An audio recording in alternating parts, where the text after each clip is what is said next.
নিজের ইচ্ছের বিরুদ্ধে গিয়ে বিয়ে করেছেন তৌহিদ আফ্রিদি। ঠিক এমনই একটা সংবাদ ব্যাপক সাড়া ফেলেছে সামাজিক যোগাযোগ মাধ্যমে। এমনটাও জানা যায় মামলার ভয়ে বিয়ে করতে হয়েছে তাকে। তবে তার বিয়ের আনুষ্ঠানিকতা বলছে ভিন্ন কথা। প্রথমে জানা যায় সকলের চোখ ফাঁকি দিয়ে আড়ালেই টিকটকার রাইসাকে বিয়ে করেছেন এই কন্টেন্ট ক্রিয়েটর। কিন্তু সময়ের সঙ্গে বিয়ে কাণ্ডে বেড়েই চলেছে শুধু ধোঁয়াশা। শ্বশুরবাড়ির পক্ষ থেকে নানা উপহার সামগ্রী দিলেও মন গলেনি আফ্রিদির। ঠিক এমনই একটা আলোচনার সূত্রপাত ঘটেছে ইতিমধ্যেই।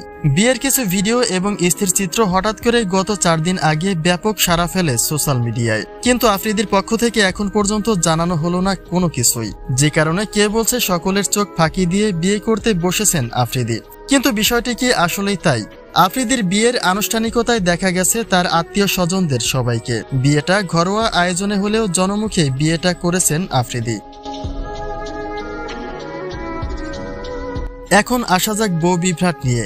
অর্থাৎ প্রথম গল্পে জানা যায় টিকটকার রাইসাকে বিয়ে করেছেন আফ্রিদি, কিন্তু পরক্ষণে জানা যায় রাইসা নয় তার যমজ বোনকে বিয়ে করেছেন আফ্রিদি।